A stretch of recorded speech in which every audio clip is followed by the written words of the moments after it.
right, well, we're gonna go ahead and get started. It's after 3. We do have a quorum. Thank you all for being here. We're gonna start with introductions. Why don't we do a round robin, just so everybody knows who's in the room. We do have a new member. So let's start with you, Greg. Greg Gusterman, Health Commissioner for Hamilton County. And County Commissioner Denise Freehouse. I'm Tony DiPuccio, Generator Representative. Michelle Boston, Hamilton County Resource. I'm Susan Schumacher. Working hard. No, I can't. Dominic Peebles, founder of Brick Gardens in General. Matt Waller, Township Representative for Warren Township. Hey, Fawn Shannon, Hamilton County Prosecutor's Office. Okay. Colleen McQuiggan, the Managing Director for the Standard Recycling. Karen Hurley, former That's right. committee member. Marie Kosha, League of Women Voters of the Cincinnati area. Kevin Ty, with Commissioner Greenhouse's office. Brian Peak, I'm the Environmental Investigator for Hamilton County Resources. Alex Goodhead, of the Hamilton County Environmental Services. Ashley Dunn, Environmental Services. Sarah Mooring with Hamilton County Resource. And Brad Johnson, Director of Hamilton County Environmental Services. Thank you all, and welcome to Dom. Is it Dom? Yes. It's just Dom. All right, welcome Dom to the table. We've come full circle. Karen's here as well, and you replaced her on the board, so thank you for being here, Karen. And while we're on the, let's move to the approval of the minutes. So I assume everyone's had a chance to look at the minutes. Are there any additions, deletions? Otherwise, I'll entertain a motion to approve. Make a motion to approve. Can I make one modification? Under policy committee members, last month I was represented by Craig Davidson, and I don't believe he's listed as in that position. Otherwise, comments. All right, duly noted. Would you second the motion? I'll second. With that addition? Yes. All right, all those in favor say aye. Aye. Opposed? All right, thank you. All right, we have something that is not on the agenda before we get to public comment, because Karen Hurley is here, and we wanted to thank her for her service here on the Solid Waste Policy Committee. And we're going to do a certificate, but instead we've done a proclamation, Karen. So, so I'm going to take the liberty to read this. I generally do not read an entire proclamation, but I think you deserve it. So we're just going to do it. And I even bring my husband in. Oh, no, if Dan's in the parking lot, get him in here, because, no, I'm just kidding. All right, so, and this is on behalf of the Board of County Commissioners, but also on behalf of the Solid Waste Policy Committee. You know, you've done yeoman's work here on this board, and your public service has really been an asset to the community, and I think we all recognize that. So I wanted to present you with this. Let's come up here. Let's make it official, Karen. So, the proclamation recognizing Karen Hurley. Whereas the board has passed a resolution for Karen Hurley to serve as General Interest Representative on the Solid Waste Policy Committee. Ms. Hurley acted as the Policy Committee rep from July 2018 to August 2022.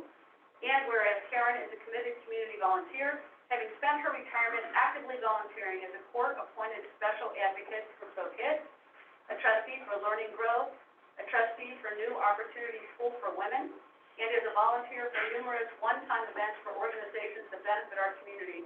This list went on and on, so I wrote it down. We only have so much room. Oh, please go on. I know. Whereas Karen Hurley has had a long career working in development and communications. Ms. Hurley previously worked as the Vice President of Development and Communications at 4C for Children, joining in 2007 until her retirement in 2016.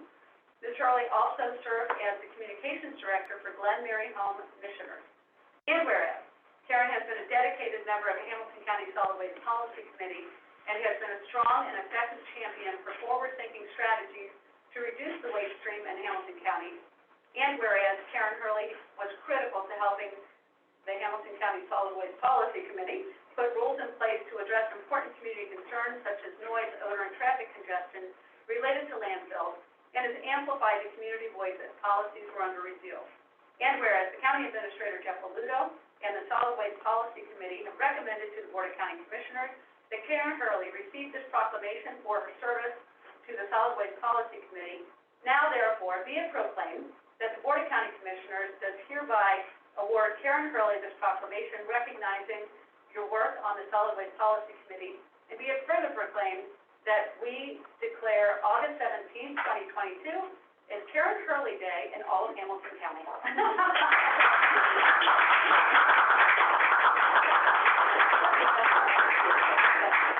welcome to say something if you want. No, I'm very good. Thank you, Karen. All right, let's go ahead and go to public comment.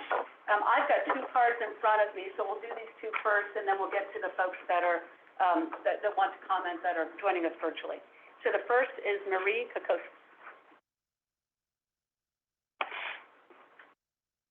I am here today representing the Union Borders of the Cincinnati area, and I would also like to welcome down many people to this committee. I think it's going to be a valuable addition, and we're looking forward to working with you. I am going to sound like a broken record because I'm going to talk about the solid waste plan draft that has been sent to OEPA, the 5-year update. I think there are some glaring omissions, and I've told you this before, but I'd just like to repeat it so it doesn't go away, that we believe, the League of Women Voters of the Cincinnati area, that in order to maintain the landfill situation, which we understand the plan says it's 23 years in Coleraine. That's how many years they have at the Coleraine Rumpke facility. That's not very far away, and so we would like to put our support behind universal trash collection and recycling, which would include organics. Organics meaning food waste and yard waste. This would be a huge step forward to preserving what we have in landfill space and making some good use of these things that are currently put in the trash at Rumpke when people put them out. So the universal really means that people have access to these things. It's in other words, you have an access to a bin for your trash, a bin for your recycling, and then a container for organics. I think this is an important piece that's a glaring omission in the plan, and I would like to have this be put in when the reissues are being done, I believe, next meeting. And also, I forgot to put the fees here, but the fees haven't been addressed, and I think in order to be progressive about taking care of our environment, which is what we're trying to do here, the fees have to be higher. And so, but I forgot to write down exactly what we're proposing, but I think there's a structure there, but I do think that in order to do the things we want to do, in particular this program and others, like, for example, the hazardous waste thing that Sue was talking about at the last meeting, we've got to raise the fees. So, thank you very much. Thank you. I do want to mention, we did have an agenda item related to the plan, anticipated to be on the agenda this month, but Bob requested that we push it back to next month, so that's what we have done, because he wanted to be part of that conversation. And so I hope, Michelle, that, Marie, you've written a letter to... The League of Voters is responding. Did you write it to the Board of County Commissioners or to the Solid Waste? Forwarded to you. Okay, I will happily share that then with the rest of the group, so you have access to that, because there were a number of issues that you had mentioned. Kevin, can we make sure that happens? Get it to Michelle. So anyway, that will be a discussion for the September meeting, and these issues that are being raised now will be taken up at that meeting. I'd just like to make a comment to this, to your comment the other day, or the last meeting, I guess. This communication that went to is an official letter emphasizing the point from the League of Women Voters of the Cincinnati area. Fully voted on by them. Yeah, I'll make sure everybody gets a copy of it. Thank you. All right, our next, Cincinnati Recycling. Yes, let me please. Okay, come on up.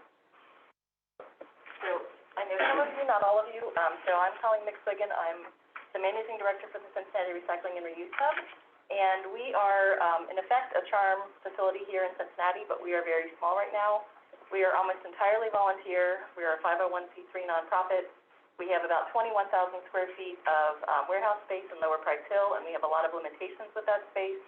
For instance, we can't get any equipment bigger than what we currently have because we can't fit it on the freight elevator to get it up to the 4th floor, and it would fall through the floor if we get to that point. We have plans to expand to what's called a resource recovery park, where it would be a much bigger facility, 10 to 12 acres, but it would not just be the charm facility. We would also like to have an education component. We would like to have community gardens, pretty much almost anything you can think of as far as a sustainability topic as a one-stop shop in one location that's central to the region. We have some huge plans. We know it's gonna cost a lot, but we would just like some help to kind of make that happen, and we see a public-private partnership as a way to do that. Just with the limited resources we've had, we've been open since April 21st, 2021. We've had 133 tons that we've kept out of the landfill. Some of that is, I think it's been 17 tons of post-consumer plastic that couldn't go to Rumpke, 65 tons of electronics. A lot of the things that people have around their house and they want to get rid of them, they want to do it responsibly, but they don't know how to do it. We are trying to kind of fill that gap. But again, right now, because we're almost all volunteer, we could use some help doing that. Any help, all help would be appreciated. The biggest hurdle we're seeing right now is trying to find a space for it. Because again, as I mentioned, we probably are gonna need 10 to 12 acres just to be able to do what we need, to be able to scale it up, to where we think we could take a minimum of 500 tons every year. So any help would be appreciated. And we're here to kind of, again, fill that gap where there's a lot of things that could go somewhere, but we just need to connect all of those pieces. All right, those are the speakers cards I have, but I know we've got some folks virtually that would like to comment. Tim, I believe you said you wanted to comment? Yes, thank you. The Solid Waste Caucus has asked me to remind you that we have an ongoing objection to Mr. DiPuccio's status as a member of the policy committee. We understand that he is employed by an engineering consultant firm that does work for Rumpke, and that firm is employee owned. He himself may be doing work for Rumpke. It would be hard for him to vote against Rumpke's position on any given issue because he naturally would worry about how doing so might affect his firm's future business prospects with Rumpke and even his own wallet. Even if he isn't thinking along those lines, it certainly creates the appearance of a conflict of interest in the public's mind. So for Mr. DiPuccio to continue to participate in this committee's discussions and/or vote on matters which could impact Rumpke's business presents an ongoing conflict of interest, and he should recuse himself from participating in most, if not all, matters which come before this committee. We will remind you of our objection from time to time, but if on a given occasion we do not speak up, please understand that because Rumpke stands to gain or lose from virtually any issue that comes before this committee, our objection applies to Mr. DiPuccio's participation in almost anything the committee may do. Thank you. Thank you, Tim. Are there any others virtually that would like to comment? He picked it. He didn't pick it up. Oh, okay. Carrie Davis? Thank you. Welcome. It's been a big fight to get you on here. Ms. Dumas and Ms. Reese fought hard to get diversity in this room, and I welcome it. I read your, all the information about you and your work, and you're incredible on your own, and I think you're going to bring something really wonderful to this table. I do encourage you to avail yourself of Ms. Hurley. She is diplomatic, unlike me. She's brilliant. And you have been brought into a hornet's nest. There is huge controversy going on. And she has developed the relationships with everyone in this group on both sides. And I think she would be a wonderful mentor to help you sort through how difficult and challenging these issues are. So welcome. I'm going to give you some introductions that you won't get in a room like this normally. First, Mr. Wallert here, I call him the $7.5 thousand man. I say that because he received $7.5 thousand from Rumpke in his campaign contributions, which is a significant, if not major, majority portion of his campaign financing. Every trustee in Colerain Township has received at least $7.5 thousand from Rumpke. In addition, Mr. Wallert also has the conflict of interest where the township has signed a private settlement agreement with Rumpke, saying they will not oppose Rumpke on any matter that may relate to their attempt to get an a permit to expand or to relocate, anything like that. He has a significant conflict of interest. Mr. DiPuccio, likewise, he has both done work for this committee, over $100,000 in revenues he's generated and that I could find from this committee, as well as declaring himself at one of the committee meetings when asked by the legal counsel, do you currently work for Rumpke? His answer was yes, then a word, I don't know what it was, and compliance. I think he said on compliance. He has a direct conflict of interest. It is the duty of each and every member of this committee to raise objections to this and to even bring legal action when you have members who have significant and pervasive conflicts of interest. Just as Stephanie Dumas and Ms. Reese voted to not confirm him, primarily because of his conflicts of interest, Ms. Driehaus went backdoored him and got him on the committee anyway. So I am currently suing you, this committee, and the commissioners, and I'm waiting for a hearing date on my request for an emergency removal of Mr. DiPuccio and Mr. Wallert, because they have no business making any comments on anything related to this committee, because everything relates to Rumpke. Another great voice on this committee is Mr. Kesterman. And Mr. Kesterman has always been an honest, upstanding person. His department is incredible, and I recommend you seek out other voices. I'm pretty hostile, but seek out other voices to get direction and guidance on what to do, because these voices I know you can trust. Also, I did bring for you the zoo, who Ms. Driehaus rejected as being in Mr. DiPuccio's seat. You could pass this down. I'm going to save one for him. Just had a write-up in the paper how they are attaining zero waste, zero energy, zero water usage, and Driehaus rejected her Thank you, as Carrie. a member of the committee. We're gonna ask you to wrap it up. Oh, good. Very good. Thank you. Okay. Anybody else for public comment? Okay. Thank you. We're gonna move on to item number 4, revenue updates and analysis. Sure. So, this is technically, not much has changed since, last month. Revenue is up about 7% over, 2021. That is, less than 1% increase in districts, about a 9% increase in out-of-district, and about a 15% increase in out-of-state, which is the smallest, percentage of, about, 3% of the dollar. Out-of-state, so. Any questions? Questions? Okay. Thank you. Okay. All right, policy items for discussion. Michelle, I'm gonna leave it to you for that as well. Sure. So, the Ohio EPA did receive our, draft solid waste plan. They have 45 days to review that plan and get, comments back.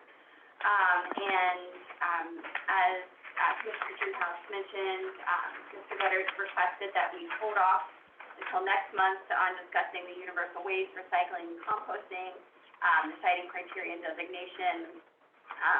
But there were 2 items that we put on, the agenda to discuss, and I will pull up, I have a technically 3-slide, PowerPoint to share with you on the HHP, which I'm also going to send to Ms. Magnus, because if you remember, she, mentioned at the last meeting, you know, wanting to bring back the House of Hazardous Waste, or sometimes called House of Hazardous Products, program. What I will say is that, the reason that I wanted to put that on the agenda is that we do talk a little bit about, possibly doing something in the carryover balance with House of Hazardous Products. So I think, both conversations are sort of tied together. So, while I don't think any action needs to happen on this, I do think it's good food for thought, on the House of Hazardous Products. So,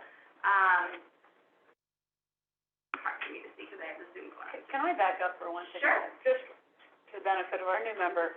So could you just explain the plan, the process, what we're talking about right now? It can get a little confusing, and so. Yes, and I will say, Mr. Peoples and I met, Oh, good. and I Yeah, I'm think- not totally lost. I appreciate that. Are you on the street? Listen, my eyes will glaze over. No.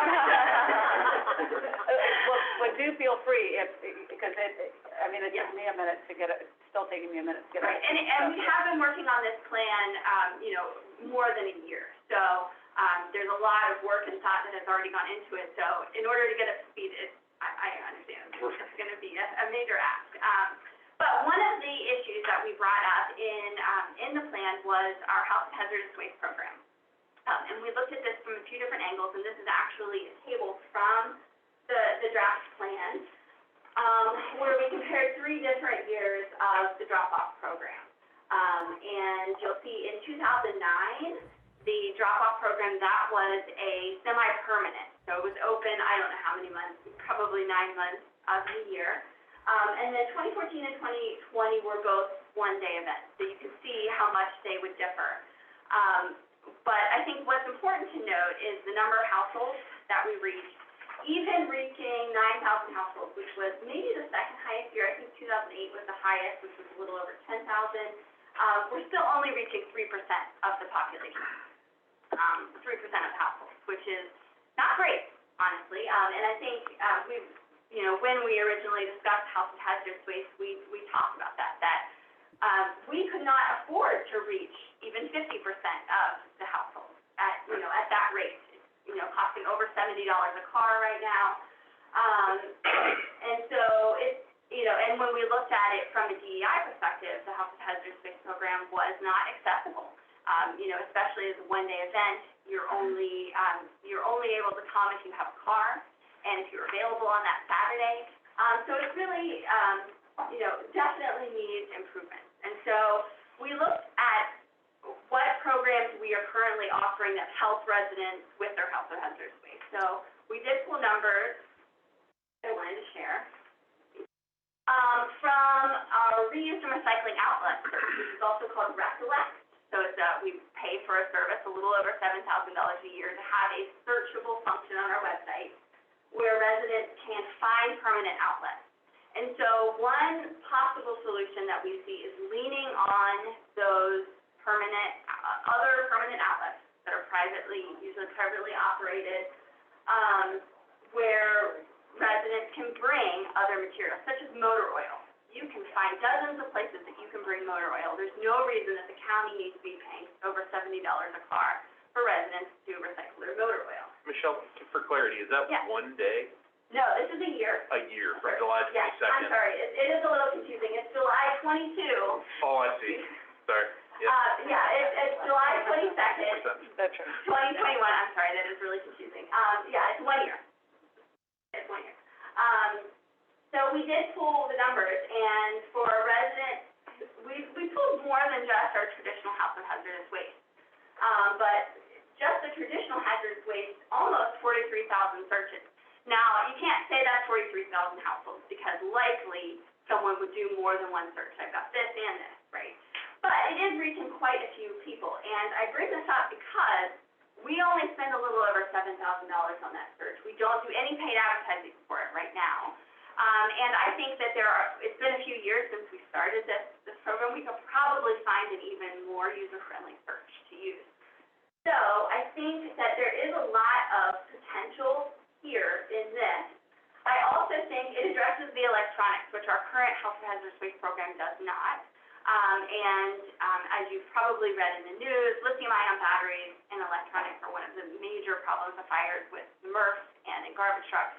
So if we could do something to help more with that. So I think one possible solution is leaning on the current infrastructure, beefing up this search, putting some money behind promoting that search, and, if we could get that out in front of more people. And this is just people who are coming to us organically, so if we were able to get that, I think that would be part of the solution. However, it's not the whole solution, because this is what we collected in 2020, so kind of breakdown of the materials. There probably 2/3 of this are some pretty toxic chemicals that only have one outlet, which is Environmental Enterprises down on Spring Grove Avenue. And residents do have to pay for that disposal, which the paying part can be a barrier, although, there is a benefit in having to pay for that, because then when you go to buy again, you might not buy more than you need. But, we want to be sensitive to people who can't afford that. So this is a breakdown of what we collected. A lot of these do have outlets outside of our program, fire extinguishers, motor oil, there are other outlets for those, but things like pool chemicals and pesticides and herbicides and oil-based paints do not have another outlet, except for environmental enterprises. So one thing that we have put in as food for thought in the carryover balance is possibly partnering with having a public-private partnership, where we would partner with a private entity, someone like the Reuse and Recycle Hub, where we would, be able to collect these materials in another way. But what I guess I'm suggesting is we don't have to do the same, and we really shouldn't because it's not working, don't have to do the same House of Hazardous Waste program that we've always done.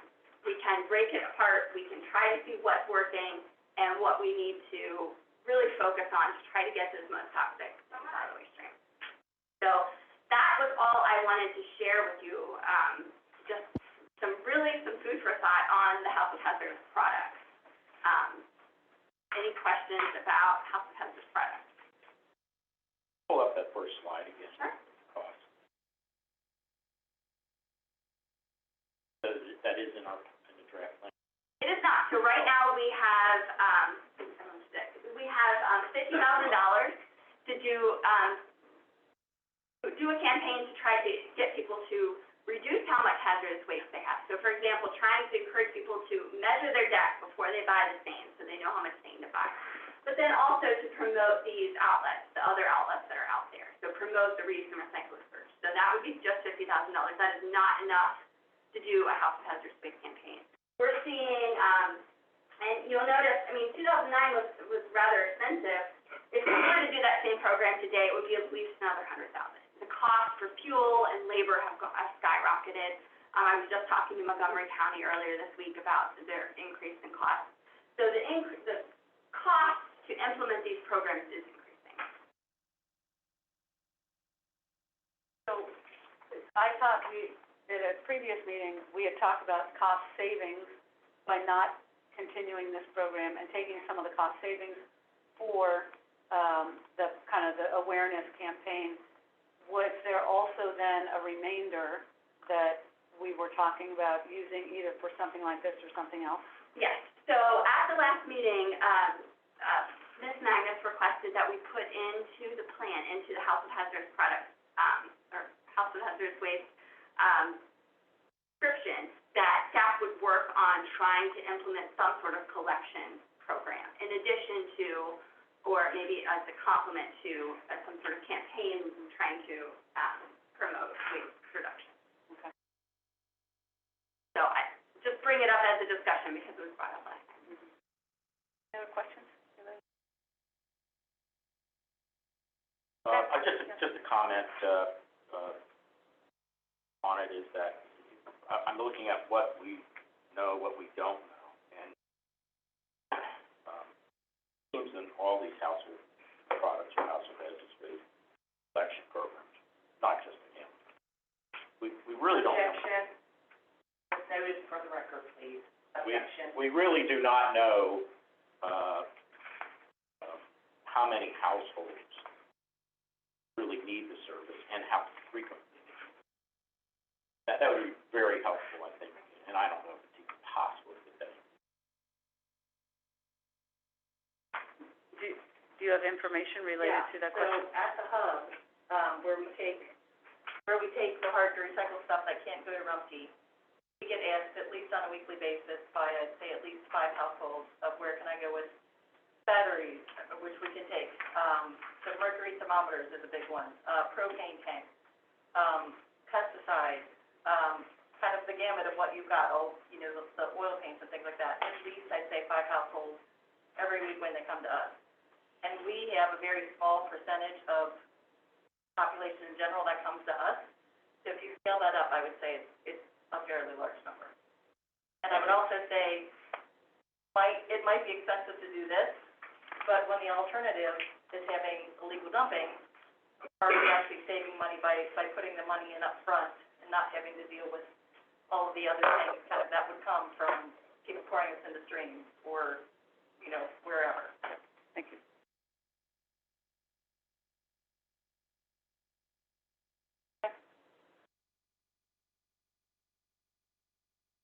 So the other item, that we put on here and that we can wait until the September meeting, would be a fee increase, which is what Mr. Geddert was requesting. The only thing I would, request is that if we are going to consider a fee increase at the next meeting, that, staff be given direction to start pooling together a subcommittee to work on the fee increase, even if they don't have meetings, just trying to secure members of that, because I think that will take a while, and I don't want that to delay the process even further, if we discuss the fee increase. So, yeah, let's talk about the timing of that. So we've got the plan, the EPA's got the plan. They've got 45 days, as you say, to review. We are having a meeting in September to talk about any additions to that. So what is yours? And I would be interested, I don't know about everybody else, but I would be interested in you providing this committee with your opinion, the advice or a recommendation from the director, so that we have something to ponder related to that and pull some of the statistics together so we can better understand the issue and what we're looking at. We've seen some of that in the past, but I think it might be helpful to put that in terms of a report from a director. Yes.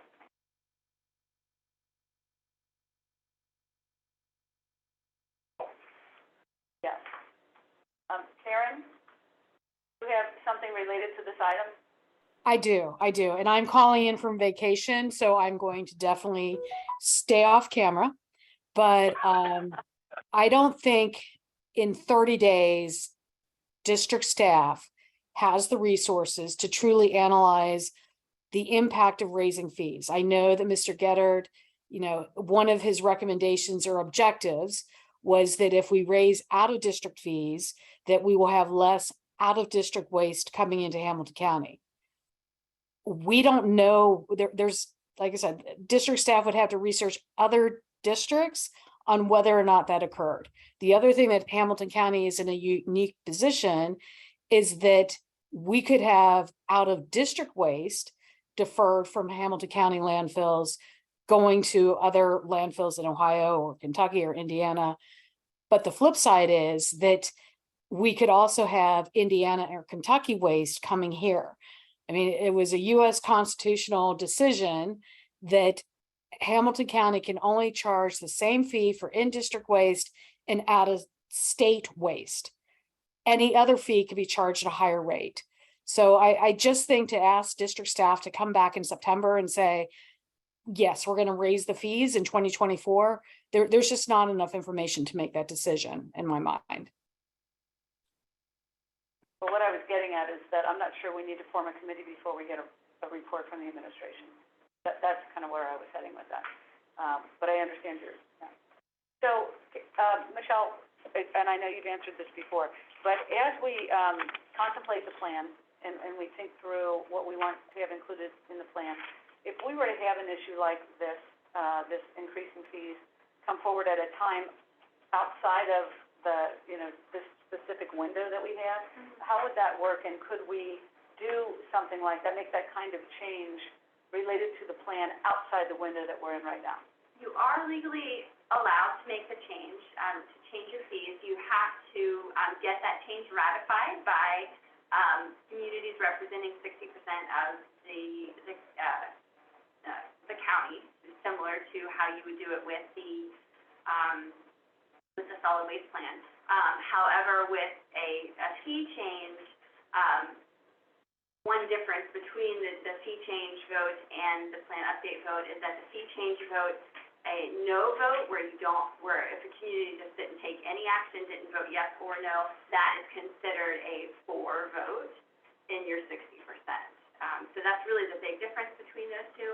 The only thing I would say is a fee change, especially changing out-of-district fees, which are 70% of the district's revenue, it may change our revenue. It may increase our revenue. It may decrease our revenue. We don't know what that change would be. So then that would have an effect on our program. So it may be that we would need to change programming and be able to do that if we change. You can do it, but it may affect our plan. Now, will it affect our plan before the next plan update, which is right around the corner? I'm not sure. Okay. Any other questions related to this item? When you say significantly impact, more on the implementation part of the plan, so. Yeah, if since it's 70% of our revenue, if say half of that waste went away, we don't know what the effect would be, then that would be a significant decrease in revenue. It could be a significant increase, which wouldn't impact our programs as much because we could just keep doing them. But if we had a decrease in revenue, we would need to be prepared on what programs we're going to cut. One other question, so. Objection. If that occurred,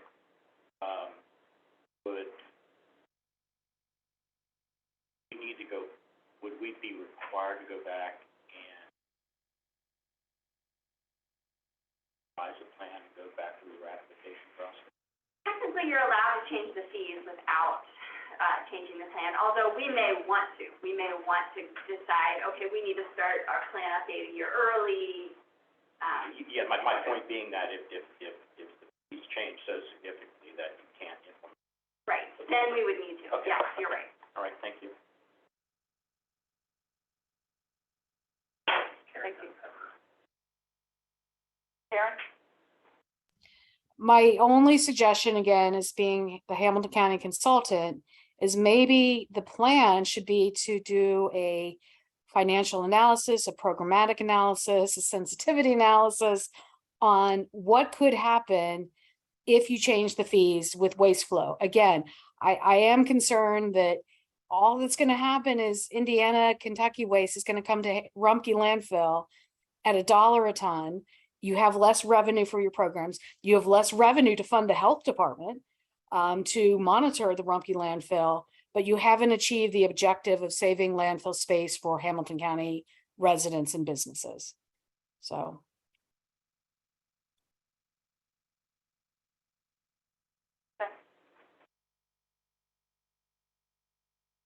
All right, so Michelle, anything else under policy items for discussion? Not for the plan update. Do you want to talk about the carryover balance? Yes, I think so. So in attachment C, we've really provided, this is what I would look at as food for thought. I think it's good to think about this and then come back possibly at the next meeting and not have to vote on it right away. But one thing I will say, we did vote, the policy committee voted at the last meeting to set aside $500,000 from the carryover balance for an impact grant. So that is currently underway. So that has already been decided, so that $500,000. The other thing I will say is if the committee decides that they do want to move forward with the House of Hazardous Waste program and setting aside at least $400,000 in our new plan update for that, we will need to spend some of the carryover balance down. So if you want to continue the program that we currently have, or do something a little bit more bolstered,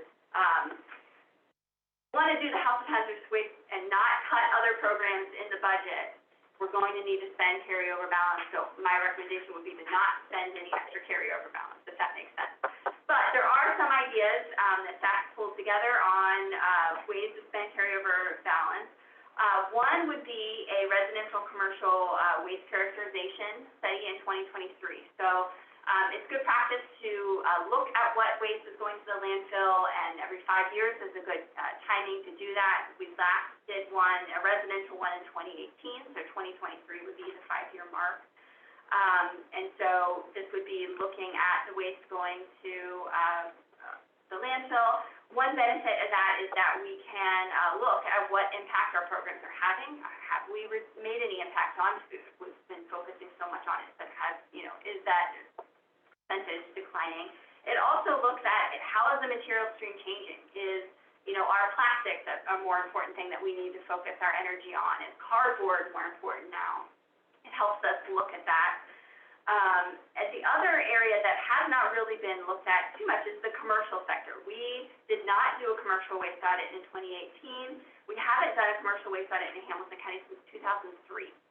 So we could set aside some funds to look at what are the best practices now in commercial audits. That may not be looking at commercial loads in the landfill. That may be breaking it up by sector and getting a good look at what a restaurant's waste looks like, what a hospital's waste looks like, and actually doing it on site there instead of at the landfill.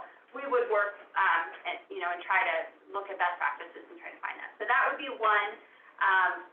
Obviously, we don't know exactly how much that would cost, but based on what other districts are spending, we would guess around $150,000.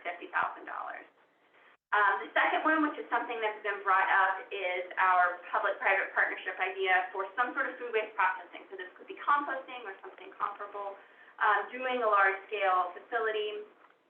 Right now, our current plan has $150,000 set aside for this idea.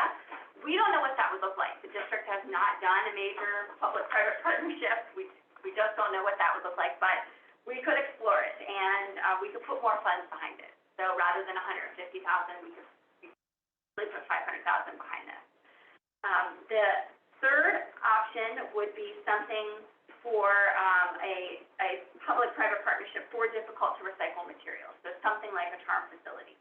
I will say we would not want the district to, or resource to just do this on our own. We would want to partner with the private sector. When we first actually hired Karen Lucan, before the plan even started to look into charm facilities, the recycling and reuse of what didn't exist. And so we sent them the report, and they said, yes, if you go and do this independently, you will be directly competing with us, which is not what we want to do. But somehow supporting house hazardous product disposal and other materials such as lithium-ion batteries and electronics that are causing issues in the waste stream, supporting that and hoping to get those materials out of the landfill, out of the recycling, the traditional commingled recycling where they're causing problems. And so we're not sure what that would look like either, or what our purchasing requirements would be. We can't say for sure we would work with the Reuse and Recycle Hub. I'm not sure what the purchasing requirements, we usually have to go out for bid and that kind of thing. So that is also another idea. That could take a significant amount of money. I put $500,000 plus because I have no idea how much that would cost, honestly. So those are three ideas really to just start thinking about carryover spend. There's no, unless you want to vote on, there's no absolute need to vote on any of these today. It's really more food for thought. And then if there's something that you would like more information on, staff can let us know. Questions related to this? So are you suggesting that we should review these suggestions, and then if we've got something we would like to advance, be ready to do that by the next meeting? I think it would be a good idea. Okay. There is no ticking time on the carryover. We don't have to spend it down by a certain time or anything. Okay. But it is a good opportunity to make a big impact if. Michelle, can you repeat the beginning? You mentioned from last month, which I did watch the meeting, the desire to spend more on the hazardous waste program? Yes. Explain that one more time. Right, so Ms. Magnus brought forward that she really wanted to see more programming than just the $50,000 for some sort of hazardous waste collection. And she agreed that the current program doesn't work very well, but she would like to see some sort of programming. And so rather than trying to adjust all of the values, we put in the description that staff would try to come up with some sort of household hazardous products program. That was the gist of it. Got it.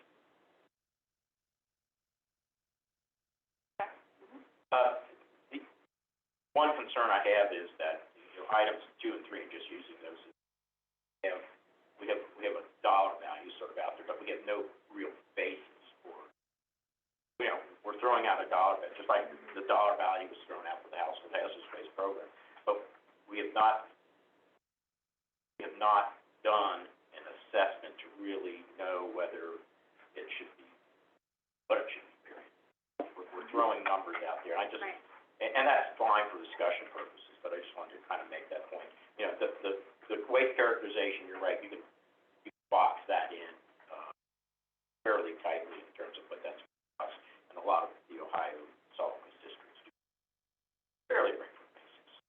That was the only comment I had on that kind of, issue going to what you were asking about the household hazardous waste program. It's some type of a collection program, but it's very vague about what that would be. So anyway, so, so I just want to make that point, on that. Thank you, Sean.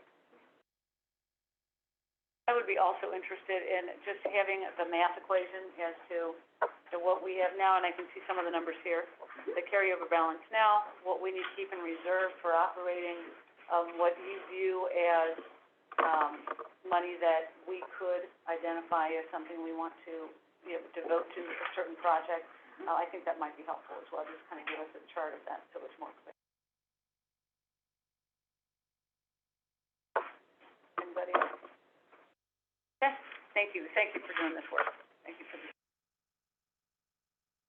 All right, informational items, environmental enforcement program, attachment B. And this is pretty self-explanatory, but we do have deputy chief in the room. If anybody has any questions for him, it looks like, the numbers since the spring have been going up for cases investigated. Would you like to come forward? I don't have anything exciting, other than, yes, the numbers are up. I kind of attribute to the city stuff because Alistair would keep his name beautiful. They have hired, an assistant for him, so the, turnover per se of the cameras and the evaluation of the cameras are coming a lot more frequent, quicker, et cetera. So the volume is probably going to be higher, obviously, as the graph shows. So are you saying that the volume might be higher because we're doing a better job of finding it, as opposed to there's more of it? Well, I think, it's, Alistair had a bunch of other things on his plate, so the evaluation of the cameras was based upon his, time constraints. I mean, I don't know that it's, I don't know, honestly. I'm just getting it more frequently from his assistant because his assistant is focusing on the cameras, sole purpose to retrieve the photos, et cetera.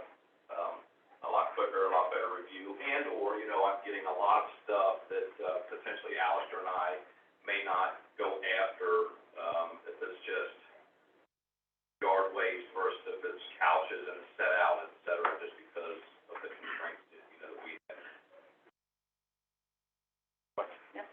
Deputy, is there any kind of sense about, I guess, where the violators are coming from? So with if they're within the city of Cincinnati, just using them as an example, are they residents from within the city, or you've got one, for instance, in Madeira. Was that somebody, a resident of Madeira, or was it somebody outside? That is a single dumping in that area. Okay. I can honestly tell you, the majority of the dumpings that I have in the city are individuals that live in the city. I know, Michelle, when we started doing the latitude and longitude, or Susan, a couple years ago, when Sue brought that up, she wanted us to do latitude and longitude, so we had very specific points, and or, I'm not gonna say it was a belief of hers, but she brought up the fact of how do we not know that it's somebody coming from the outside and dumping in, into the city proper. 2018, since I've started doing this, that's not the case. I don't find very many people coming from the outside just to come into the city and dump. Quite frankly, it's folks in the community that know where the, off-beaten paths and trails are, and where they can get rid of their stuff if, the city or Rumpke doesn't take it. And those people are more fluid with knowing where those spots are because they're in the community, they're living in. Brian, are those individuals or businesses? Both, Yes. Individuals have, free trash service. yes. It's interesting. Yes. I've just cited an individual who actually works for the city, and when I had to, meet him, he was picking up trash in District 3, and he dumped in District 4. Oh, no, Knowing that he would probably have to come and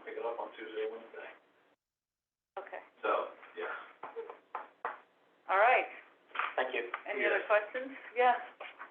And I object to Mr. Getter, or Mr. commenting on. Duly noted. Duly noted. Major violator, and I asked him Okay. to intervene. Duly And noted. asked him to intervene. Duly noted. Thank you. For the last time, duly noted. All right, tentative future agenda items. If anyone has any, please get them to Michelle. Policy committee member comments. Do we have any? We've kind of been making them all through. I will say that we do have, it related to some of the, public comment, we do have a solicitor's opinion about conflict of interest for Mr. Cuccio. We will be happy to share that out. Do you have it now, Nicole? I know Michael's on the call as well, or was. I can do it. According to the Ohio Revised Code, 3734.54B5, at the time, the committee had 4 members who voted Mr. DiPuccio in, and that was the vote that was relied on, that Mr. DiPuccio gets to keep his seat. The vote that appeared, that was before the commission, it failed for a lack of seconds, so there wasn't even a vote. Yeah, do you also have the conflict of interest? I don't think I have that. Michael, do you want to comment on that?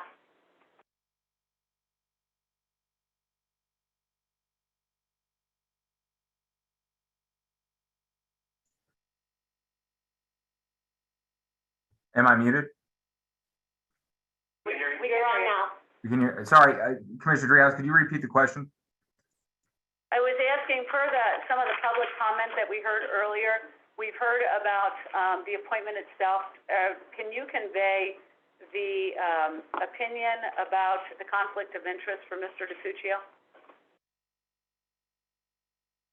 Honestly, Commissioner, that opinion was shared with the administration. I don't know that I'm authorized to speak on something that is privileged. I don't have the authority to waive that privilege.